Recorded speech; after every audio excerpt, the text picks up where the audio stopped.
Hello, everybody, and welcome to this episode. This episode is gonna be special because today we're gonna break down why we are applying to Y-Combinator Fall 2024 and, of course, our 19-day challenge. But, Mark, what is this challenge all about? All right, so 6 days ago, Y-Combinator announced that they're gonna have a fall batch, the first fall batch that it ever had. In, I think, August 28th is the deadline. So we're like, fuck. 27th, yeah.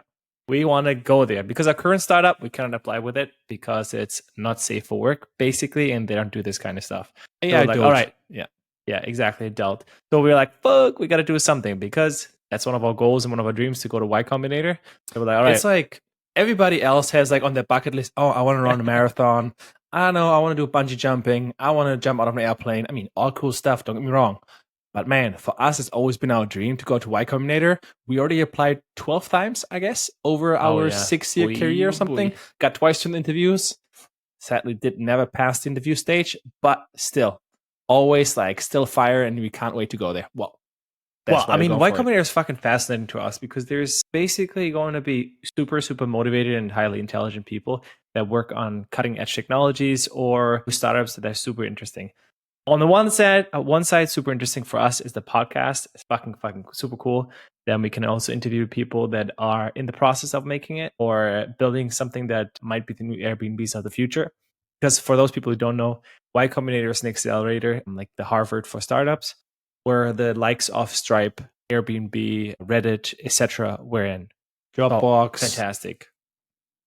You name it, they went there. So like in general, for us, it's just like super, super interesting because like, man, Mark and I always like bloom or blossom, let's put it this way, like when you're also along other people, like with the deadline and then just like all working towards a goal, right? Because then it's demo day, so you're always working towards it. And now we put ourselves... Who cannot fucking relate to this, right? Yes, There's exactly. Two kind of people. You're on your bachelor, you have to write your bachelor thesis. There's people that start 2 months in advance.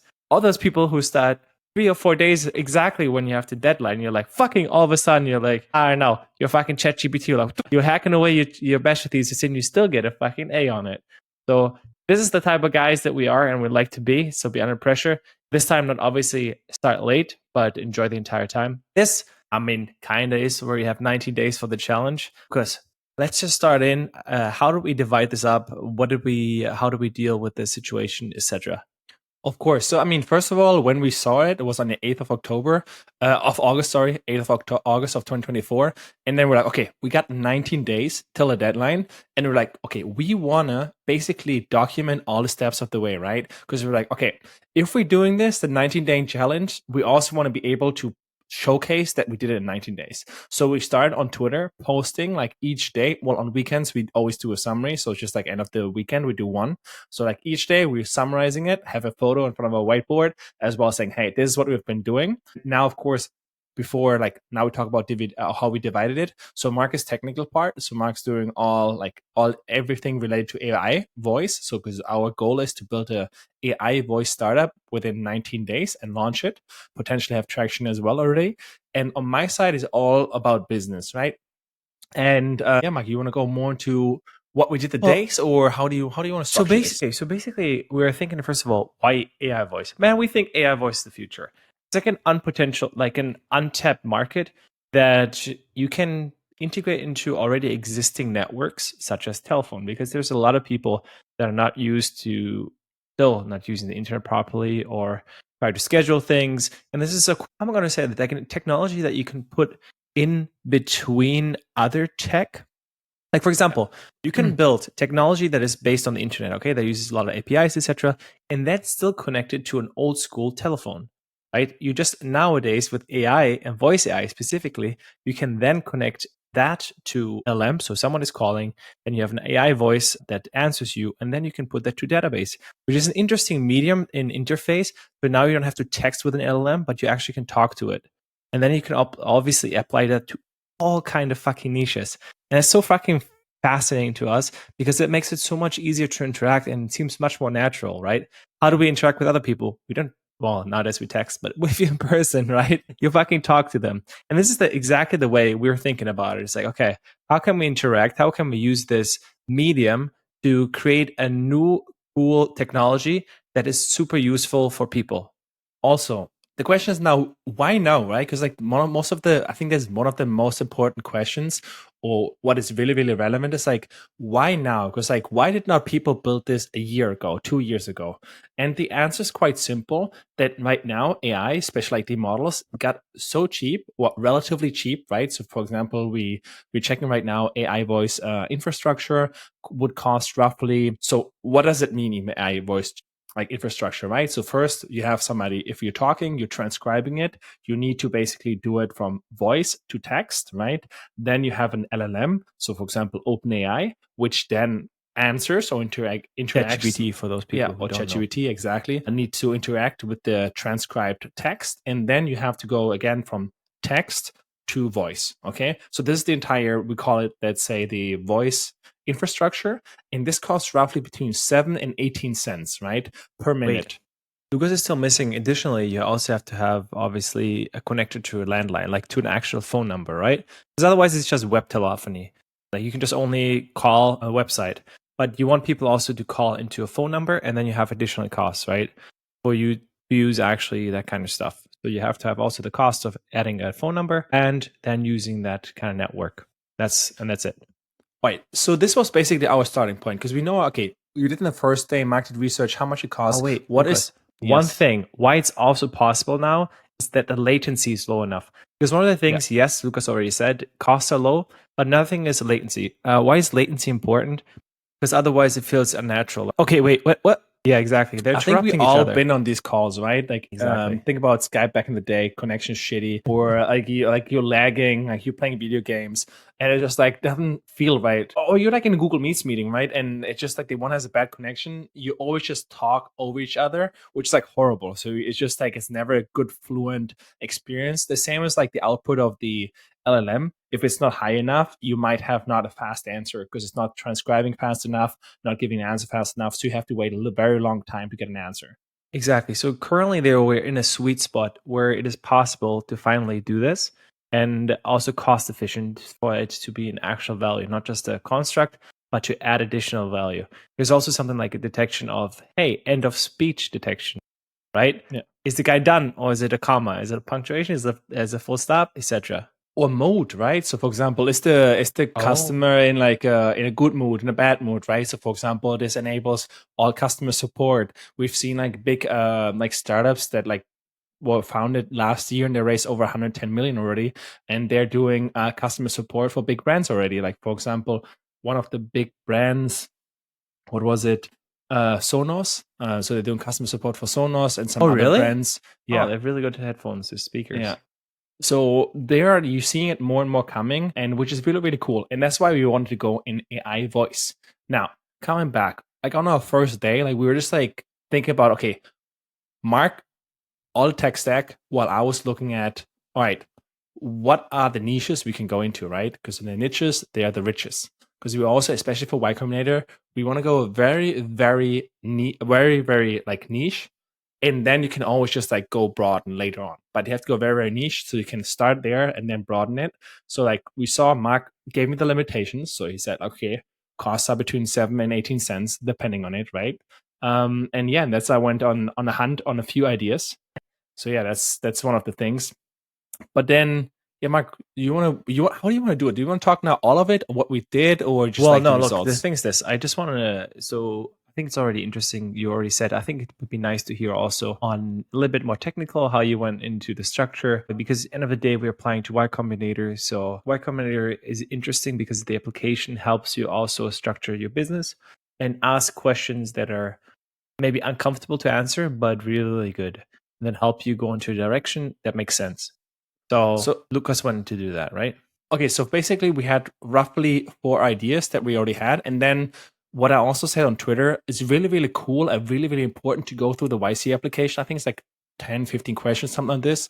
But they're like really, really important. For example, one of them is like, who are your competitors?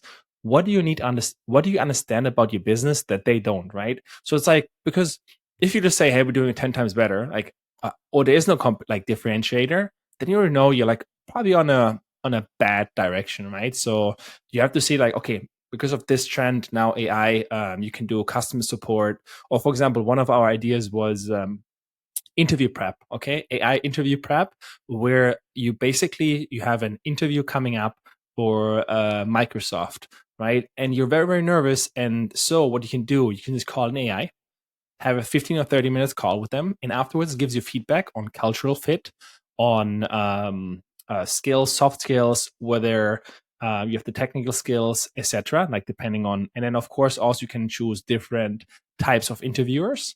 And of course on the back end, it just basically you have a catalog of questions of like which are the questions that these might ask, and then just walk you through there, right? So that's like something that we thought about, and is also like one of the questions where you can ask, okay, why now? Because AI is at this point where it is possible. So one of the other things is that what I did actually is on the business side, Lucas did that because I was thinking, all right, it doesn't really matter for me what we go and what we end up with technology wise. Well, sorry, idea wise, it doesn't matter because at the end of the day, it's the same tech stack. If you build something in mental health or an assistant or whatever it is, it's almost the same, right? It's very similar. You have an interface, you log in, you provide a phone number, and then you have an assistant that you prompt in a certain way, right? And you want to make sure that the assistant has access to a database or etc. And actually make custom calls or custom actions within a call. And after the call, you get the transcript, and then you can also write summaries so that you have a memory for future calls, right? If Lucas calls back into our service, the assistant will be like, "Hello, Lucas, how are you doing?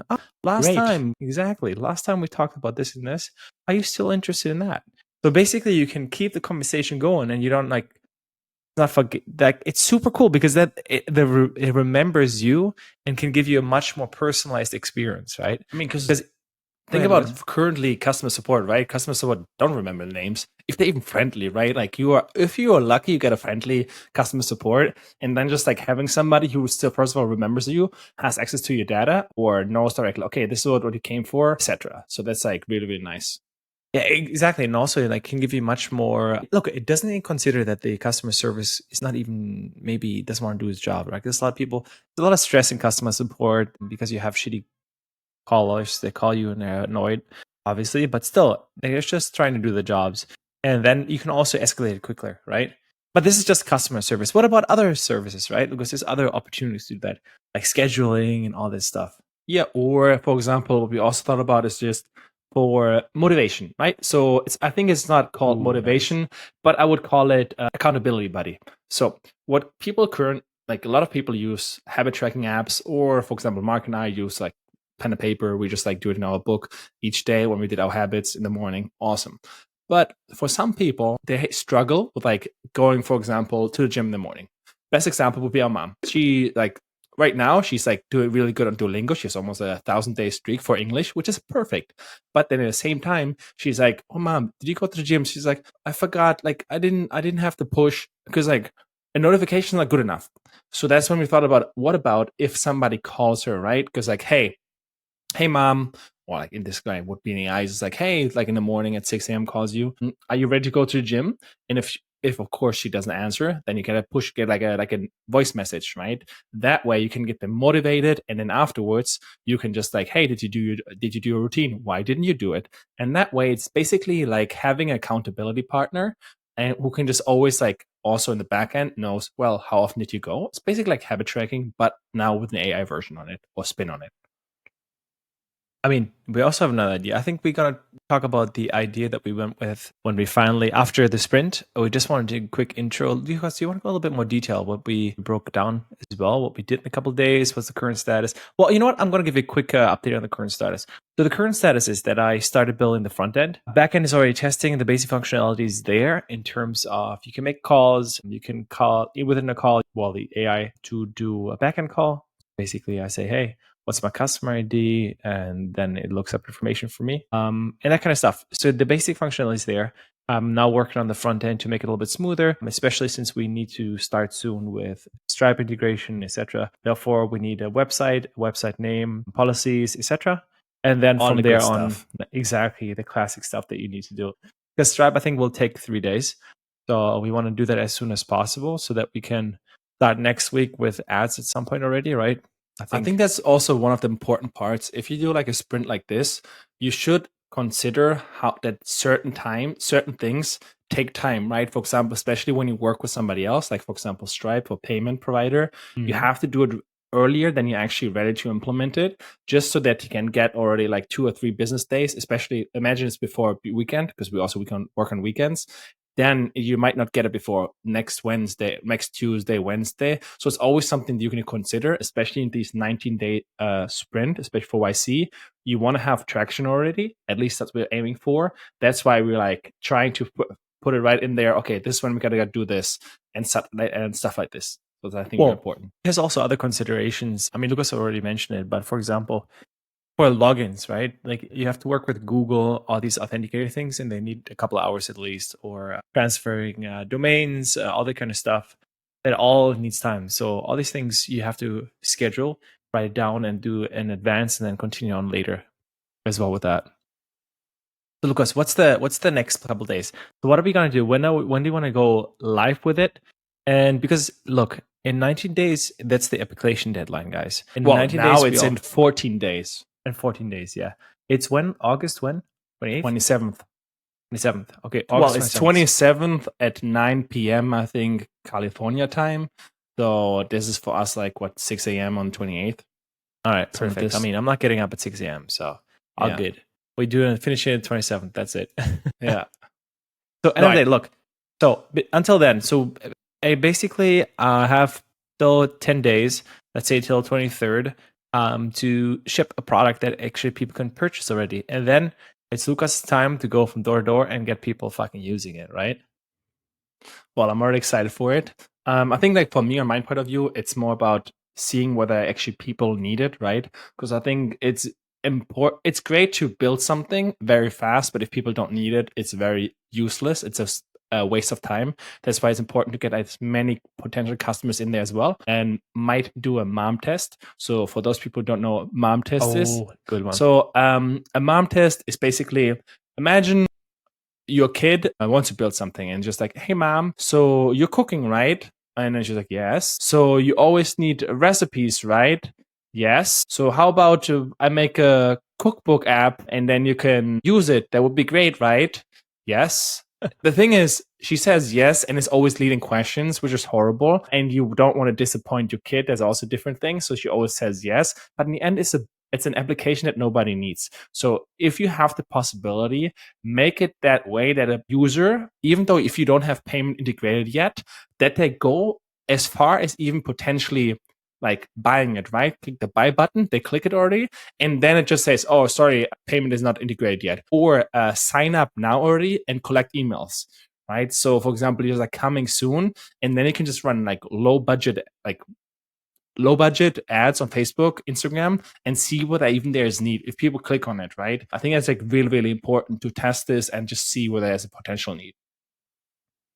I like it, bro. I think that's it, right? Oh man, it's already 20 minutes almost. Man, I mean, we had to pour out all the 5 days already of work, and we had plenty of things to do. But in general, guys, we're super excited, and of course, check it out on Twitter. And yeah, we'll keep you updated every day on our updates. What's the handle? Handle is NF Twins. I'm pretty sure should be _ the NF Twins. I think. Yes, exactly.